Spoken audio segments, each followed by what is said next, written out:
as you say, he was just inside one of these buffer zones. Northern Ireland's got 8 of these buffer zones that are called safe access zones.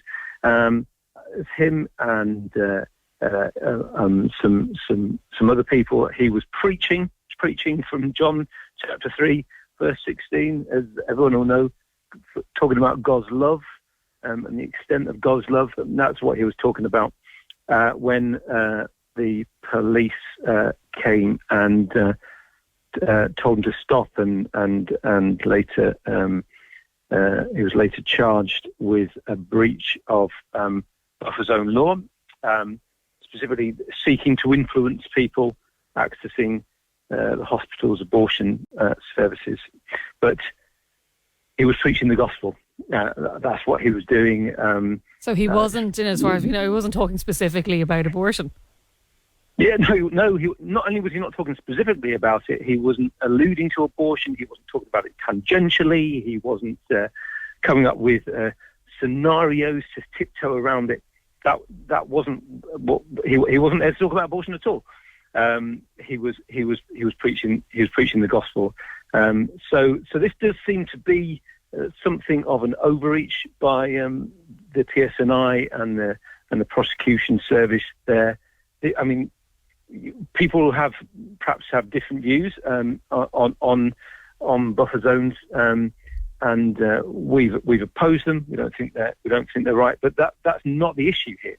It's nothing to do with abortion. It's nothing to do with that at all. This is about whether someone can preach the gospel, and whatever you think of buffer zones, no one seems to have suggested at any time in implementing them that they were intended or designed or would place a restriction on preaching the gospel.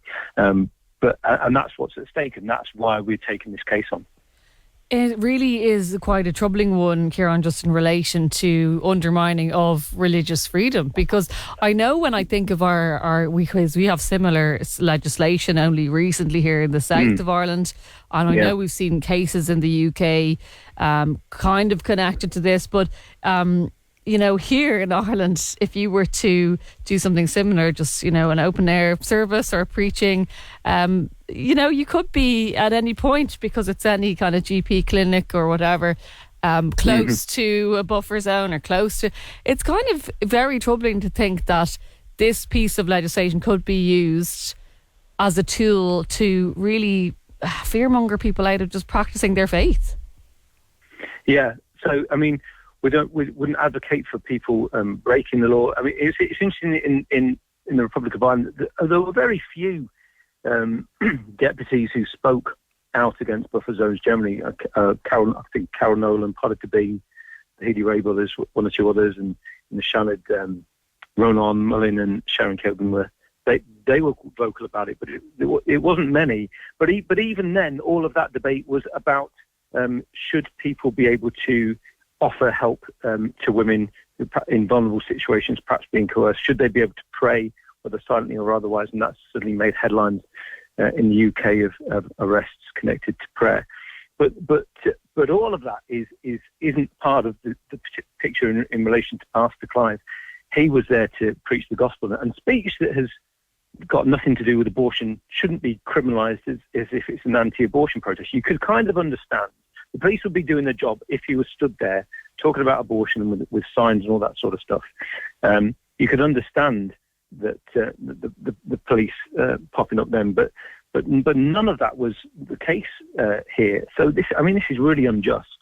And if they succeed in getting if prosecutors succeed in getting a conviction against Clive for preaching about God's love, if God's love is criminalised in these places, what other forms of non-abortion speech would also then be criminalised? So, I don't know how much of an issue it is in Ireland, but certainly in the UK, there'd be people protesting against health service cutbacks.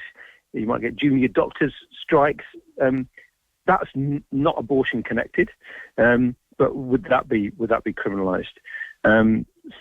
So we're taking the case because there is this gospel freedom principle at stake, and if it can be banned, if the gospel can be banned in these places, well, why can't it be banned in some other places? And it seems to us that the authorities, in this instance anyway, don't seem to have thought through some of the human rights implications of this decision to prosecute Clive.